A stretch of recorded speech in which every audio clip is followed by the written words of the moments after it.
कल की खबर है कि एसएससी जीडी की परीक्षा देने के लिए केंद्र पर 800 से ज़्यादा लोगों को बुला लिया गया और बैठने की व्यवस्था सिर्फ 250 लोगों की थी।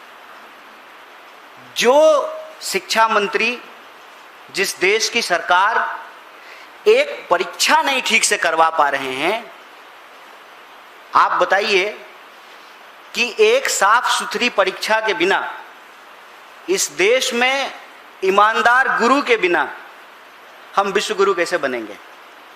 कल सुबह सुबह प्रधानमंत्री जी का मेल आया उनके ऑफिस से और विदेश में उनकी उपलब्धियां गिनाई जा रही थी और देश में लगातार सुर्खियों में यह बात बनी हुई है कि पहले नीट और फिर सीबीएसई का मामला।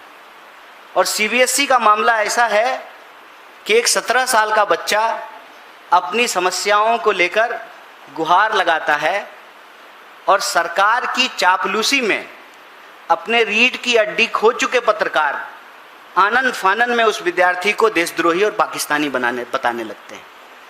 दिक्कत यह है कि जब प्रधानमंत्री जी और उनके दोस्त को ही देश मान लिया जाता है तो देश हित की हर बात देश विरोधी लगने लगती है। आप हमें बताएं कि प्रधानमंत्री परीक्षा से पहले परीक्षा पर चर्चा करते हैं, परीक्षा होती है, पेपर लीक हो जाता है, परीक्षा पर चर्चा करके रील बनाने वाले प्रधानमंत्री साइलेंट मोड पर चले जाते हैं, चुप्पी साध लेते हैं। एक शब्द उनके मुंह से नहीं निकलता है कि ऐसी क्या मजबूरी है कि एक अयोग्य शिक्षा मंत्री को आप शिक्षा मंत्री बनाए हुए हैं। साहब वो आपके ही कैबिनेट के मंत्री हैं, ट्रंप नहीं है कि 45 डिग्री में आप कांप रहे हैं उनसे इस्तीफा लेने में, उनको उनके पद से हटाने में। ऐसी क्या मजबूरी है। आप पिछले 2 सप्ताह के घटनाक्रम को देखिए।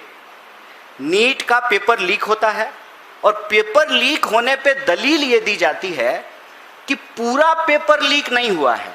पूरा पेपर लीक कब होगा? जब क्वेश्चन पेपर न्यूज़पेपर में छप के आएगा।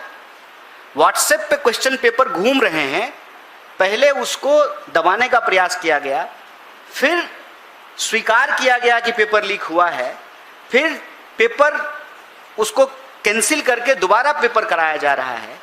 1 महीने के भीतर 20 लाख से ज़्यादा विद्यार्थियों को फिर से नीट का एग्जाम देना है।